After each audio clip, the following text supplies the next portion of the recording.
My best friend took her own life, and when I needed my fiance to support me, I found him supporting himself into my sister. I'm sorry if this is annoying, I can't stop thinking about it, and for some reason, I feel more secure venting it to strangers rather than people who know me and can judge me more in depth. I won't lie, I have been suspecting that my fiancé was having an affair, but I didn't have any solid evidence to accuse him. Even then, I had a feeling that I didn't want to dig any deeper because I was scared in case what I was suspecting was true.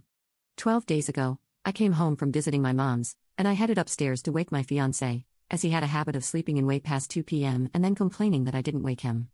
I opened the door, and all I saw was my practically exposed sister rushing to try and get out of a piece of clothing that belonged to me. I don't know how to explain it, but my mind just went blank, like whatever I was thinking about beforehand suddenly disappeared. You know when you stand up too fast, and your head just gets a little dizzy? That's what I felt, alongside the feeling of sickness brewing in my stomach. All I could do was stand there, looking at the two people I trusted most, and they looked more shocked than I felt. My fiancé jumped out of bed and suddenly came up with excuses. It was an accident, I was lonely and needed relief, etc. I guess this is where I should note my best friend took her own life 2 weeks ago. The girl I knew for over 15 years was suddenly out of my life, and even though I'm surrounded by people, I've told my fiancé about how alone, devastated, and guilty I feel that I couldn't have done anything to help her. I just left. I didn't take my car because, at that point, my eyes were about to start flooding. I walked to a friend's place and confided in her about what happened.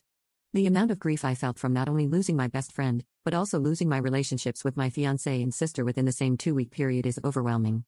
Now that I'm sitting down to write this, I don't know if any of these relationships will ever be mended or could ever go back to the way they were.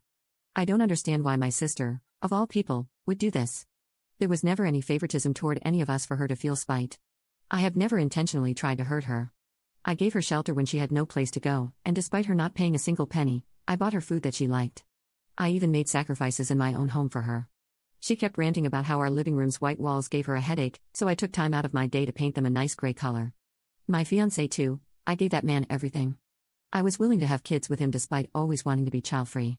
I was going to start a family just to make him happy.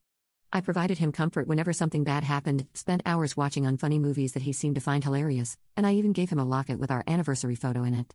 These last few days, I've gone from sadness to being angry, then disgusted, and it's a constant cycle I haven't been able to get out of. There are moments when I go to do something but automatically lose interest. Even during dinner, I don't know how to explain it properly as I've never felt this way, but I'm bored of eating. I have to physically force myself to eat something, and I have no idea what's going on in my body at this very moment. For some reason, it feels as if I've gone into hibernation. I sleep almost 17 hours a day now, and even for the rest of those hours, I'm still tired and force myself to stay awake. Both of them asked to meet up on Wednesday. My sister's exact message was, "Hey, I know you probably don't want to hear from me right now, but can you meet me in fiancé's name? We want to talk, and we want you to properly hear us out.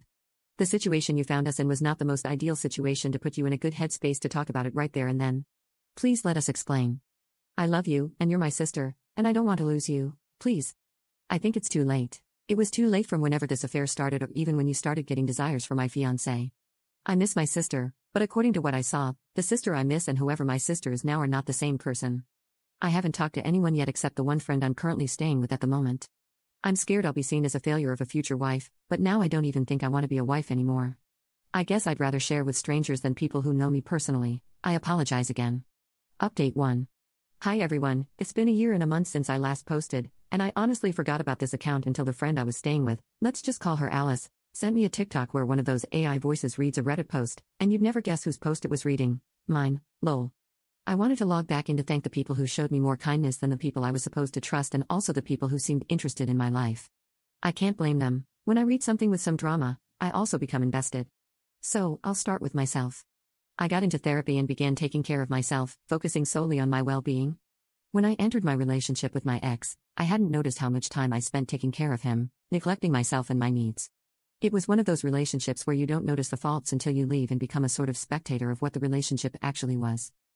I think part of me was so invested in believing he was a good guy because past relationships had hurt me before, that I tried very hard to hold on to the idea that I had finally found someone who was different. Loving the wrong person can lead to devastating consequences, and I just happened to do that exact thing. Whenever I had seen stories before about people staying with their cheating partner, I was so quick to criticize how stupid that would be and thought, what did you expect, when they cheat again? But now that I've been through that, it was eye-opening. It's not easy to just up and leave behind someone you had invested so much love, time, and effort into. Yes, you can lose all love for that person in seconds, but you never lose the feeling of the love you felt before, if that makes sense.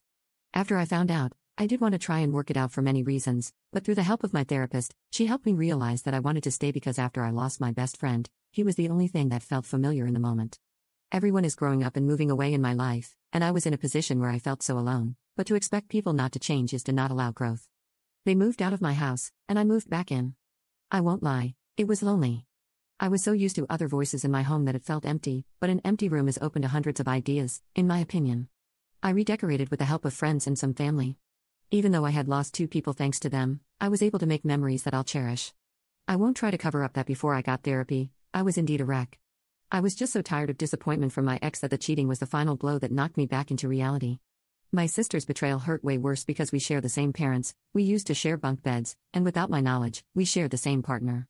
But I owe them thanks for allowing me to remove people who clearly had no good intentions. I will always love my sister, even though I don't want to. But sometimes there are strings attached to people that just can't be cut, and she is one of them.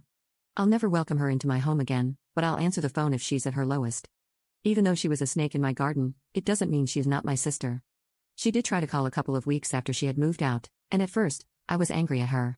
I honestly just wanted to hit her with everything I had, but when I answered and heard her voice, I just felt sorry for her. Everyone in my family knew how terrible she was, and just for some pleasure, she ruined the last relationship that was trying to help her. I just think she's a very self-destructive person who will never learn. They were constantly staying at different friends' houses because they couldn't afford to rent anywhere. My sister is apparently cheating on my ex with random people, and none of them can hold down a job. I would say karma, but it's just sad. My ex traded someone who became a pushover for him, someone who gave him everything she could, for someone who couldn't give a damn about him. I wish them well.